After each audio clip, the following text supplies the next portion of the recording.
Express को स्वागत करुछि मु सौम्या। नवरंगपुर जिले में विभिन्न अनुष्ठान युवक संघ तरफ पालित हो जाइछि हिंदू नववर्ष। नवरंगपुर जिलार विभिन्न अनुष्ठान युवक संघ हिंदू नववर्ष उपलक्षे मोटरसाइकेल रैली करी सहर परिक्रमा करिथिबार देखिबाकु मिलिथिला। भारतीय संस्कृति हिंदू धर्मर परंपरा एवं नववर्षर शुभेच्छा नहीं यह कार्यक्रम करा जायतिला।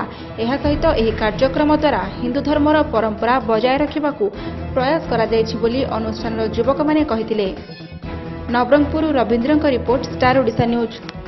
ढेंकानाल जिला हिंदोल उपखंड एसडीपीओ ऑफिस रे कार्यरत पुलिस कनेस्टेबल का आत्महत्या।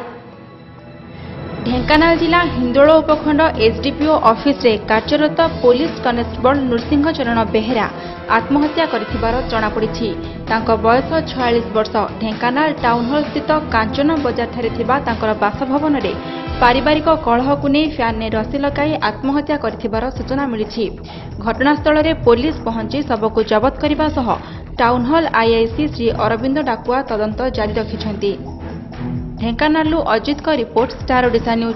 नुआपड़ा जिला अंतर्गत टेंगना बसा ग्राम 1550 केजी मोहला जबत व्यवसायी गिरफ सह ट्रक अटक। नुआपड़ा जिला अंतर्गत टेंगना बसा ग्राम रे पुलिस पेट्रोलिंग करुवा समय महुल फुल बेआईन भाव में चोराचालाण हेउथिबार सूचना पाई पुलिस व्यवसायी को गिरफ करने सह एक 407 मिनिट्र को अटक रखिछि। अभियुक्त जनक खड़ियाड़ रोड जोंक थाना अंतर्गत मना साहू एक 407 मिनिट ट्रक्रे 46 पैकेट अथवा 1550 केजी महुल फुल चोराचालाण करुवा बेले लखना पुलिस व्यवसायी को गिरफ कर कोर्ट चालाण करिछि। नुआपड़ारू पुरोहित और कोमनारू Hemchandra report star Odisha news.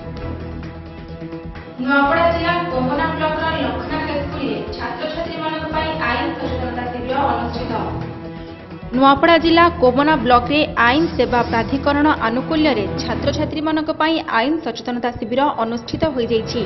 एही शिविर रे 49 जन छात्र छात्री भाग नेथिले। जिला आईन सेवा प्राधिकरण सचिव श्री ज्ञानरंजन पटनायक और रामचंद्र साहू छात्र छात्री मानक आईन संबंध में सूचना देथिले।